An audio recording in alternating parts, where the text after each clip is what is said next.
How to conduct an annual general meeting. So now we are discussing in detail on quorum, chairman, resolutions, practical procedure.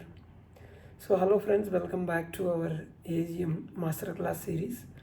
In the previous videos we have discussed the legal provision and the legal framework of the annual general meeting and pre-AGM board meeting and the AGM notice under section 101 and 102, the service of notice. We have also discussed on proxy and the voting process under the Companies Act 2013. So now we are going to discuss one of the most practical topic for every company secretary, that is how AGM is actually conducted. We'll also discuss when should the chairman call the meeting to order, what is the quorum, and what if the quorum is not present, how are the shareholders allowed to ask the questions, and when are the resolutions put to vote, can the chairman adjourn the meeting? So we'll answer all the questions in practical FAQ format.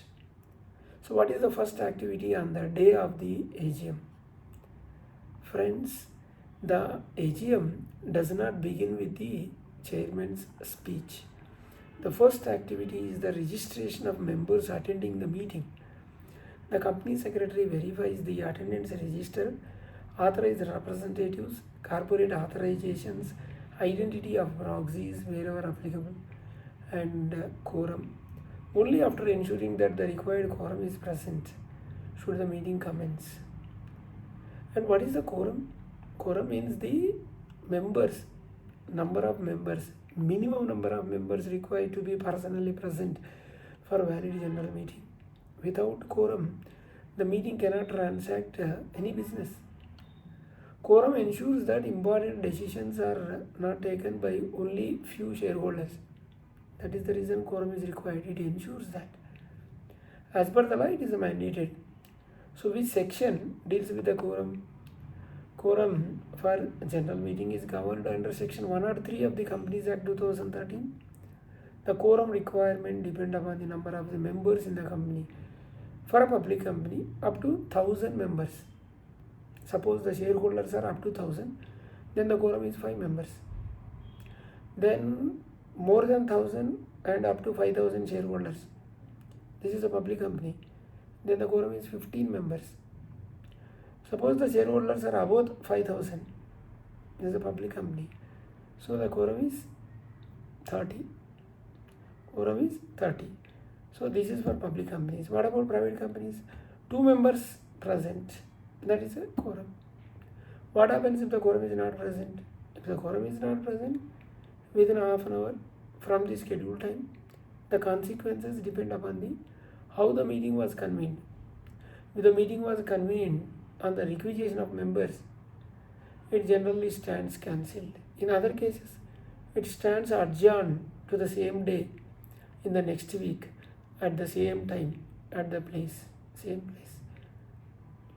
Or such other place or date, time, place as determined by the, it shall be determined by the members, board of the directors, subject to the provisions of the Act.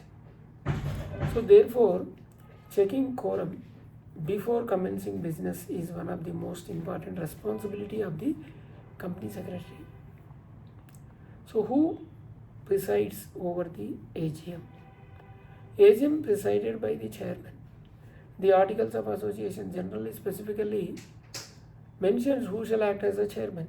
If articles do not provide otherwise, the members present may elect one of themselves in accordance with the provisions of the Act as a chairman. So the chairman is responsible for maintaining order, ensuring fair participation, conducting voting, and declaring the results. So what are the duties of the chairman? The chairman should ascertain the quorum, call the meeting to order, welcome the members, explain the agenda, conduct the business in sequence and mentioned in the as per the notice. So allow the members to raise relevant queries and put resolutions to vote declare the voting results after receiving the scrutinizer's report, and chairman ensures that the proceedings are conducted fairly and transparently and impartially. So the chairman should remain neutral and should not prevent members from exercising their legitimate rights. He always should be neutral. What is the usual sequence of business in AGM?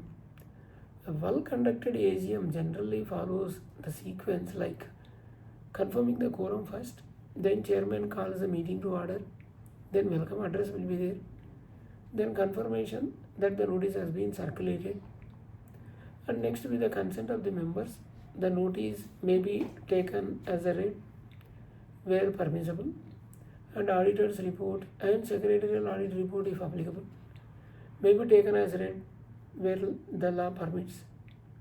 Ordinary business, then special business, then shareholder queries, then voting on the resolutions, then announcement regarding voting results, vote of thanks, closure of the meeting. So the systemic approach ensures transparency and compliance. Then can shareholders ask questions during the AGM? Yes. One of the important objectives of the AGM is to provide members an opportunity to interact with the management. Members may seek clarifications on the financial statements, board's report, dividend, business performance, corporate governance, and the auditor's observations, any future plans. So the chairman should provide reasonable opportunity for shareholders to seek their clarification while ensuring that the meeting proceeds in accordance in orderly manner. Can the chairman refuse to answer every question? No. The chairman should answer all legitimate questions in the extent possible. However, he or she may decline to answer questions that are defamatory or related to confidential commercial information, or any subsidies where disclosure may be prejudicial to legal proceedings or irrelevant to the business of the company. So the chairman should exercise the discretion fairly and in the interest of the company and its members. So what is the adjournment of an AGM? Adjournment means the suspension of the commenced with the intention of conducting it at a later date, time or place. So the adjournment may become necessary due to lack of quorum after commencement wherever applicable, or disorderly conduct, natural calamity, maybe any technical failure, VCR, OAVM meetings, any other genuine reason affecting orderly conducting the meeting. So the chairman should announce the details of the adjourned meeting in accordance with the Companies Act and Secretarial Standard-2. So when are the resolutions put to vote? After discussions, each agenda item completed, the chairman places the resolution before the members for voting. Where remote voting has been provided, the chairman explains the voting procedure applicable during the voting. So the scrutinizer supervises the voting process and prepares the report. So what are the quorum or what are the common mistakes generally we observe during the conduct of aging?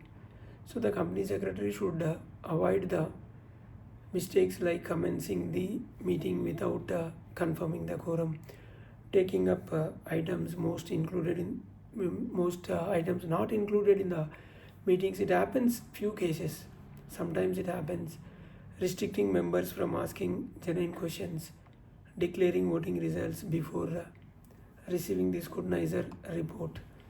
So we have to take care. Thank you.